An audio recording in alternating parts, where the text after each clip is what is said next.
নমস্কাৰ মই নিখান্ত হৃদয় গগৈ মই মাৰ্ভেল মাইন্ডছ একাডেমীৰ নৱম মানৰ ছাত্ৰ মই নিৰ্ধাৰিত বিষয়ৰ মোৰ সীমিত জ্ঞানেৰে এটি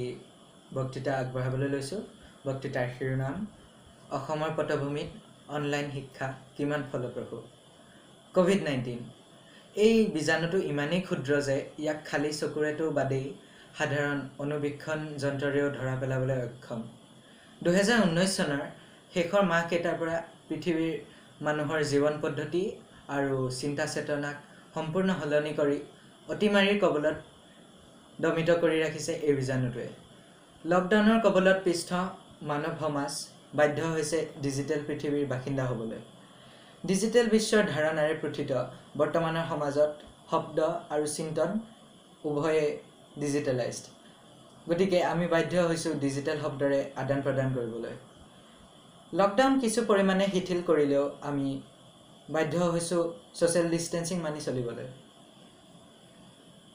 কম পৰিসৰত ঘূৰা-পকা কৰিবলৈ ৰেহাই দিয়া হৈছে কিন্তু আমি শিক্ষাৰ্থীসকলে এতিয়াও শিক্ষানুষ্ঠান যাব পৰা নাই সেয়ে নতুন পৰিস্থিতিত শ্ৰেণীকক্ষৰ বাহিৰত ছাত্ৰ-ছাত্ৰীৰ পাঠদানৰ কাৰণে সুবিধা হ'বলৈ নতুন উদ্ভাৱনৰ সহায় লোৱা হৈছে শৈক্ষিক ক্ষেত্ৰত ডিজিটেল স্ক্ৰীনৰ ব্যৱহাৰ কৰি পাঠদান ৱেবিনাৰ আদি অনুষ্ঠিত কৰা হৈছে আনকি ৱেবিনাৰৰ জৰিয়তে মূল্যায়নৰ কথাও চিন্তা চৰ্চালৈ অনা হৈছে আমাৰ অসম প্ৰদেশে কথম্পি ডিজিটেল পদ্ধতিৰ কাম-কাজ কৰি কেইখোজমান আগবাঢ়িব পাৰিছে কিন্তু এতিয়াও সম্পূৰ্ণৰূপে ডিজিটেল পদ্ধতিৰ ওপৰত নিৰ্ভৰশীল হ'ব পৰা নাই সেয়ে ডিজিটেল পৃথিৱীৰ সকলো কথা আমি এতিয়াও অনুধাৱন কৰিব পৰা নাই অসমৰ সকলো ঠাইত এতিয়াও বিজুলী সৰবৰাহ নিয়মীয়া নহয় আৰু কোনো ঠাইত এতিয়াও বিজুলী সৰবৰাহ হোৱাই নাই সেয়ে নেটৱৰ্ক কভাৰেজ নথকা অঞ্চলৰ ল'ৰা-ছোৱালীবোৰে বিদ্যালয়ৰ পাঠগ্ৰহণৰ পৰাই বঞ্চিত হৈ আছে এনে দুখজনক পৰিস্থিতিত হতাশাত ভুগি দশম মানৰ এজন মেধাৱী ছাত্ৰই আত্মহত্যাৰে নিজৰ জীৱন শেষ কৰি পেলোৱাৰ বাতৰিও পোৱা গৈছে এই বাতৰিয়ে কি বিষম পৰিস্থিতি অসমৰ শিক্ষা জগতলৈ কঢ়িয়াই আনিছে সেয়া অনুমেয় এতিয়া কথা হ'ল অসমত কিমান সংখ্যক ছাত্ৰ-ছাত্ৰীৰ পৰিয়ালত অনলাইন শিক্ষা গ্ৰহণ কৰিব পৰাকৈ এণ্ড্ৰইড ফোন আছে অসমৰ চুকে কোণে কি পৰ্যায়ৰ অভাৱী পৰিয়াল আছে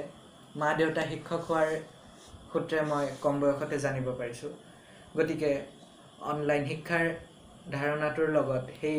পৰিয়ালবোৰৰ ল'ৰা-ছোৱালীয়ে কিদৰে নিজকে আগুৱাই নিব সেয়া এক বিচাৰ্য বিষয় সেই ল'ৰা-ছোৱালীবিলাক হয় অনলাইন শিক্ষাৰ পৰা বঞ্চিত হ'ব নহয় তেওঁৰ পৰিয়ালবৰ্গই কাৰোবাৰ পৰা ধাৰে ঋণ লৈ এটা মোবাইল ছেট তেওঁলোকক প্ৰদান কৰিব কিন্তু বৰ্তমান পৰিস্থিতিত কোনে ধাৰ দিব পাৰিব তেওঁলোকক দীৰ্ঘ সময়ৰ বাবে শিক্ষানুষ্ঠান বন্ধ হোৱাৰ বাবে এই পৰিস্থিতিত 1 মে'ৰ দিনা আমাৰ দেশৰ প্ৰধানমন্ত্ৰী নৰেন্দ্ৰ মোদী ডাঙৰীয়াই ডিজিটেল পাঠদান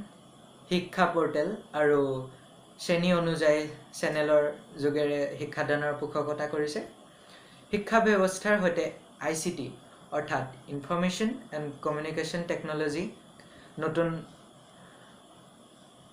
সংযোজন কৰাৰ ওপৰত গুৰুত্ব দিছে ICTৰ নিত্য নতুন আহিলাবোৰ হ'ল cloud computing digital library audio' video' conferencing classroom open educational resources আদি যদিও বিগত বছৰকেইটাত অসমৰ অধিকাংশ বিদ্যালয় মহাবিদ্যালয়ত ICTৰ অত্যাধুনিক লেবৰেটৰী আৰু স্মাৰ্ট ক্লাছৰুমৰ নিৰ্মাণ কৰা হৈছিল সেইবোৰ এতিয়ালৈকে ভালুকৰ সাঙি হৈয়ে আছে অসমৰ ব্ৰডবেণ্ড আৰু মোবাইল ইণ্টাৰনেট সেৱাৰ পলগা অৱস্থা আৰু বিদ্যুতৰ অনিয়মীয়া ব্যৱস্থাৰ পৰিণতিৰ লগতে একাংশ শিক্ষকৰ প্ৰযুক্তিগত অৰ্হতাৰ অভাৱ এই অৱস্থাৰ বাবে দায়ী এই আলোচনাটোৰ পৰা মন্তব্য কৰিবলগীয়া কথাবোৰ হ'ল প্ৰথমতে বৰ্তমানৰ প্ৰেক্ষাপটত অনলাইন পাঠ যোগেৰে ICTৰ সুবিধা লৈ অসমৰ দৰে এখন ৰাজ্যত সকলো অংশৰ ছাত্ৰ ছাত্ৰীক উপকৃত কৰা সম্ভৱ নহয়। 2 নম্বৰ, ক্লাছৰুম ব্যৱস্থা প্ৰাথমিক শিক্ষা খণ্ডত উপযোগী নহ'ব। মহাবিদ্যালয় পৰ্যায়ত এই ব্যৱস্থা কাৰ্যকৰী হ'ব। মাধ্যমিক শিক্ষাৰ ক্ষেত্ৰত কিছু পৰিমাণে লাভদায়ক হ'ব। 3 নম্বৰতে, ক্লাছৰুম ব্যৱস্থাক ছাত্ৰ ছাত্ৰীৰ বাবে অসম চৰকাৰে দিল্লী চৰকাৰৰ দৰে সুলভ কৰি দিলে উপকাৰ হ'ব। ছাত্ৰ ছাত্ৰীৰ বাবে ঠায়ে ঠায়ে চৰকাৰে ফ্ৰী ৱাইফাইৰ ব্যৱস্থা কৰিব পাৰে। শেষতে, এণ্ড্ৰইড মোবাইলৰ অভাৱত ভোগা ছাত্ৰ ছাত্ৰীসকলক গাঁৱৰ সহজ অৰুণোদয় কেন্দ্ৰত সমূহত সৰু সৰু গোটত একত্ৰিত কৰি লাইভ ক্লাছ গ্ৰহণ কৰাৰ সুবিধা কৰি দিব লাগে। সামৰণিতে কওঁ যে যুগ সাপেক্ষে পৰিৱৰ্তনক স্বীকাৰ নকৰিলে সমাজ স্থবিৰ হৈ পৰিব। গতিকে অনলাইন পথৰ সীমাবদ্ধতা আছে যদিও শিক্ষা প্ৰক্ৰিয়াক গতিশীল কৰা ডিজিটেল শিক্ষণ উপকৰণ বাদ দিয়াটো কোনো প্ৰকাৰে আমাৰ কাম্য নহয়।